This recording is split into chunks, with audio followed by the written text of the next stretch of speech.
Halo teman-teman semua, kembali lagi bersama saya Mutia Retnasari, mahasiswa Pendidikan Matematika Universitas Negeri Padang dengan NIM 230290028 dalam mata kuliah pengantar kewirausahaan dengan sesi 202321280257 bersama dosen pengampu mata kuliah Dr. Hanif Al-Kadri MPD. Baiklah, dalam video kali ini kita akan membahas materi tentang analisis lingkungan, peluang, dan ide wirausaha. Yang pertama, bagaimana tentang lingkungan bisnis dan peluang usaha. Lingkungan bisnis adalah segala sesuatu yang ada di sekitar perusahaan dan dapat mempengaruhi kinerja. Faktor-faktor dalam lingkungan bisnis dapat dikategorikan menjadi dua, yaitu lingkungan internal dan lingkungan eksternal. Yang pertama, lingkungan internal. Faktor-faktor yang berada di dalam kendali perusahaan seperti sumber daya manusia, keuangan, teknologi, dan budaya perusahaan. Lingkungan eksternal, faktor-faktor yang berada di luar kendali perusahaan seperti kondisi ekonomi, politik, sosial, budaya, dan demografi. Peluang usaha adalah kesempatan yang dapat dimanfaatkan untuk memulai atau mengembangkan usaha. Peluang usaha muncul dari adanya kebutuhan atau keinginan konsumen yang belum dipenuhi oleh penyedia yang ada di pasar. Beberapa cara untuk menemukan peluang usaha, antara lain, yang pertama adalah memahami kebutuhan dan keinginan konsumen. Lakukan riset pasar untuk mengetahui apa yang dibutuhkan dan diinginkan oleh konsumen. Yang kedua, mencari tren baru. Perhatikan tren yang sedang berkembang di masyarakat dan temukan cara untuk memanfaatkan tren tersebut untuk ide bisnis Anda. Yang ketiga, melihat masalah yang ada di sekitar Anda. Apakah ada masalah yang belum terpecahkan di sekitar Anda? Bisakah Anda menemukan solusi dan dapat diubah menjadi peluang bisnis? Yang keempat, berinovasi. Carilah cara baru untuk melakukan sesuatu yang sudah ada. Selanjutnya, ide dan gagasan usaha. Ide usaha adalah gagasan awal tentang suatu usaha yang ingin dijalankan. Ide usaha dapat berasal dari mana saja, termasuk dari pengalaman pribadi, hobi, minat, dan bakat. Gagasan usaha adalah ide usaha yang telah dikembangkan lebih lanjut dan memiliki rencana yang matang untuk dijalankan. Gagasan usaha haruslah yang pertama jelas dan terarah. Apa yang ingin Anda capai dengan usaha Anda?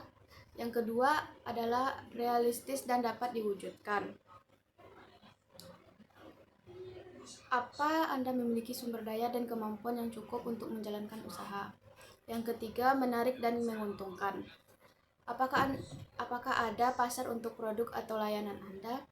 Apakah Anda dapat menghasilkan keuntungan dari usaha Anda? Yang ketiga, bagaimana memunculkan ide berwirausaha? Ada beberapa cara untuk memunculkan ide berwirausaha, antara lain yang pertama, brainstorming. Lakukan brainstorming dengan diri sendiri atau dengan orang lain untuk menghasilkan ide sebanyak mungkin. Yang kedua, mind mapping. Buatlah mind mapping untuk menghubungkan ide-ide yang berbeda. Yang ketiga, observasi. Perhatikan apa yang telah terjadi di sekitar Anda dan temukan peluang yang bisa dimanfaatkan. Yang keempat, membaca buku dan artikel tentang wirausaha. Ada banyak buku dan artikel yang dapat menginspirasi Anda untuk memulai usaha. Yang keempat, mengikuti seminar dan workshop tentang wirausaha. Seminar dan workshop dapat membantu Anda untuk belajar dari pengalaman wirausahawan lain. Yang selanjutnya tentang cara identifikasi masalah dalam ide dan gagasan berwirausaha. Masalah dalam ide dan gagasan berwirausaha dapat diidentifikasi dengan cara yang pertama adalah analisis SWOT.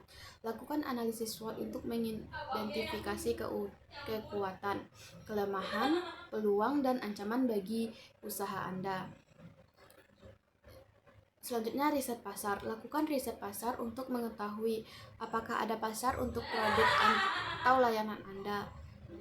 Berkonsultasi dengan ahli. Konsultasikan ide Anda dengan ahli di bidang terkait untuk mendapatkan masukan dan saran.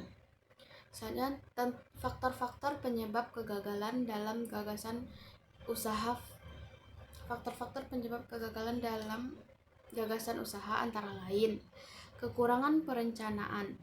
Gagal dalam merencanakan dengan matang dan dapat menyebabkan usaha Anda gagal.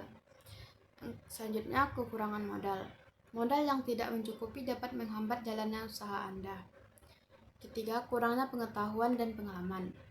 Kurangnya pengetahuan dan pengalaman dapat menjalankan usaha dapat menyebabkan Anda membuat kesalahan yang fatal.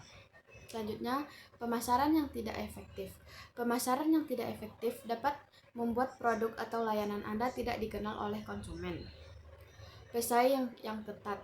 Pesaing yang ketat di pasar dapat membuat usaha Anda sulit untuk berkembang. Selanjutnya, ketidakmampuan untuk beradaptasi dengan perubahan. Pasar dan ekonomi selalu berubah, dan Anda harus mampu beradaptasi dengan perubahan tersebut agar usaha Anda tetap bertahan. Mungkin hanya itu dari saya, terkurang terlebih saya mohon maaf. Wassalamualaikum warahmatullahi wabarakatuh.